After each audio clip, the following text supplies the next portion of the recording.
Vamos estudar hoje a lição 2 do livro Seara dos Médiuns, que tem por título Cartão de Visita.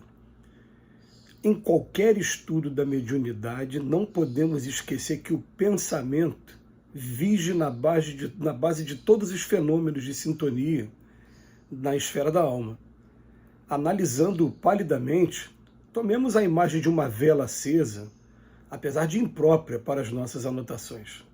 A vela acesa arroja de si fótons ou força luminosa. O cérebro exterioriza princípios inteligentes ou energia mental. Na primeira temos a chama, na segunda identificamos a ideia.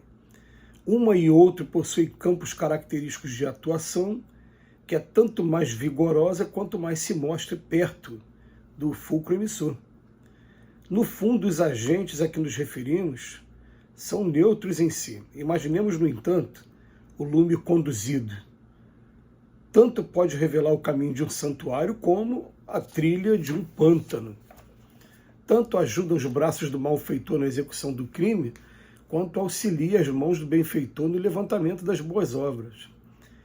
Verificamos no símile que a energia mental, inelutavelmente ligada à consciência que a produz, obedece à vontade.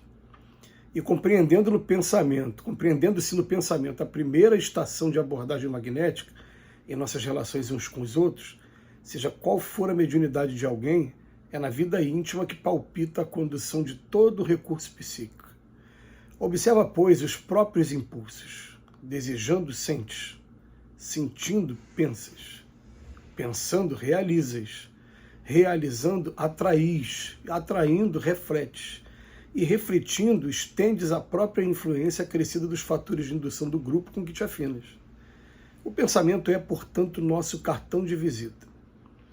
Com ele representamos ao pé dos outros, conforme nossos próprios desejos, a harmonia ou a perturbação, a saúde ou a doença, a intolerância ou o pensamento, ou entendimento, a luz dos construtores do bem ou a sombra dos carregadores do mal.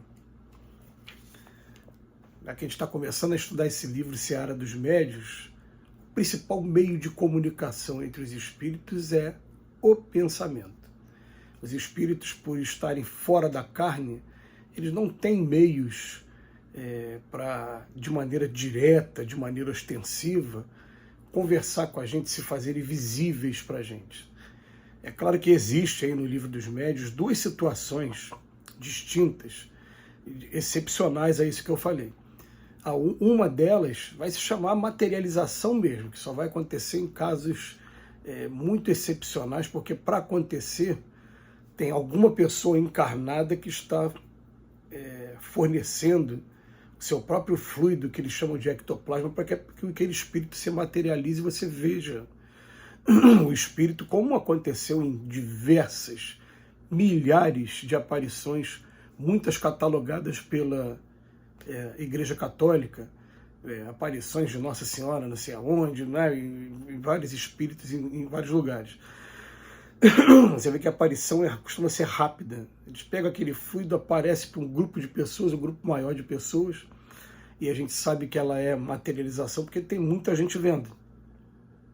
Agora, a outra situação é quando uma pessoa só vê. É como se só uma pessoa vê, ela é que tem a sensibilidade de perceber os espíritos, e a gente lembra que normalmente essas pessoas veem melhor com os olhos fechados do que com os olhos abertos. É uma experiência interessante, que ela é mais ou menos assim. Eu estou aqui de olho aberto, estou olhando para frente, estou vendo meu piano e meu computador. Eu fecho os olhos e estou percebendo a presença de alguém aqui do meu lado. Eu abro, eu não vejo nada, mas eu fecho os olhos e sei que tem alguém aqui do meu lado. É assim que normalmente o médium vidente costuma enxergar, não necessariamente de olho fechado. Estou dando uma comparação para dizer que enxergo melhor de olho fechado, tá? Mas, de regra, os espíritos não conseguem aparecer para a gente. Então, eles se comunicam como? Através do pensamento. E o pensamento, ele é neutro. Como disse aqui o Emmanuel, né, em um determinado momento, até comparando com a chama mesmo. Ele fala, ó, a vela tem ali, o que a chama precisa? No primeiro momento, de oxigênio. Alguém já fez aquela experiência de pegar, acender a vela, depois botar o copo em cima e tapar? Acabou o oxigênio, acabou o fogo. Precisa do oxigênio. Mas a vela mesmo, aquele material, vai manter aquela luz acesa durante algum tempo. Então precisa, no primeiro momento, né, desse combustível. E a comparação com a gente está sendo o pensamento. Agora, o fogo da vela pode servir para poder preparar alimentos, para poder clarear o nosso caminho, a nossa noite, como foi na época que não tínhamos energia elétrica, como também pode servir para destruição. É neutro. O pensamento também. O pensamento, as comunicações chegam até a gente e acho que é unânime. Todo mundo, se parar para meditar nisso, vai falar, poxa, quantos pensamentos desagradáveis também chegam a cada um de nós ao longo do dia.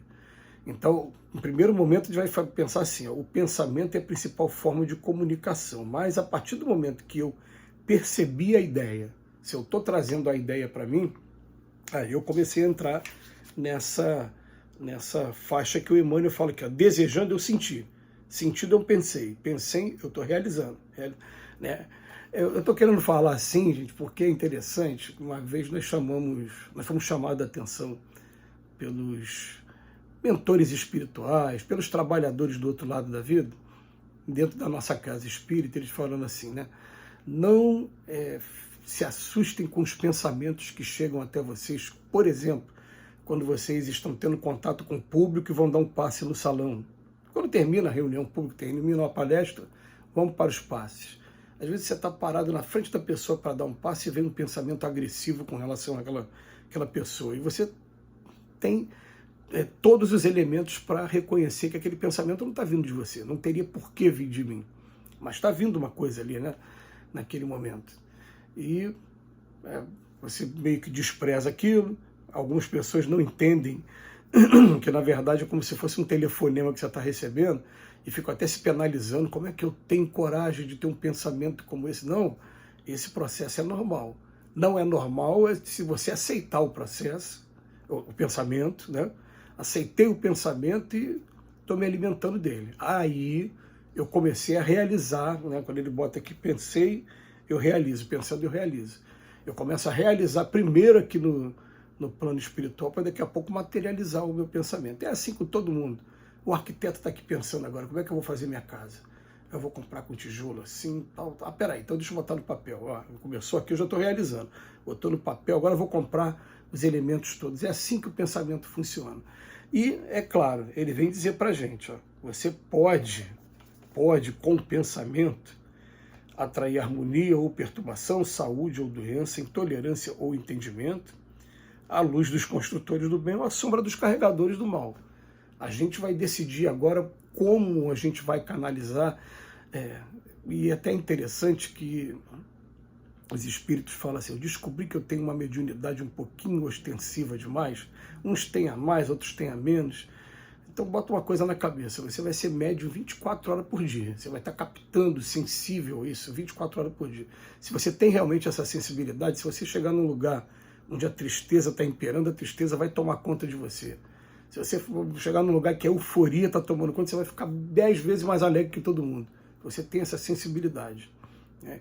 E tendo essa sensibilidade, a gente começa a pensar assim também, né? Então, eu tenho que saber como fazer. Então, já que eu sou médio 24 horas por dia, que eu consiga fazer sintonia com as coisas boas e evitar mesmo o médium que ele tem essa sensibilidade aguçada, ele não pode ficar assistindo filme de terror, filme de guerra, noticiário de televisão, só trazendo desastre, porque ele entra naquilo ali e aquilo ali vai trazer para ele uma repercussão dolorosa, penosa durante o dia. Ele tem que ter esse cuidado todo. Mas a gente vai perceber que tudo que a gente vai estudar em matéria de mediunidade começa através do nosso pensamento. A gente vai falar assim, às vezes eu vi um determinado espírito, o espírito queria me assustar, tá, tudo bem, né? Ali está sendo um fenômeno apenas físico, tá? Mas estou falando assim, quando do campo das influências, no campo, vai tudo começar no pensamento. O pensamento é a chave para a gente compreender, em primeiro lugar, como meio de comunicação, e segundo, aquele que eu abracei, que eu alimentei, é que vai direcionar minha vida para o bem ou para o mal. Fica aí a dica, que Jesus nos abençoe hoje e sempre.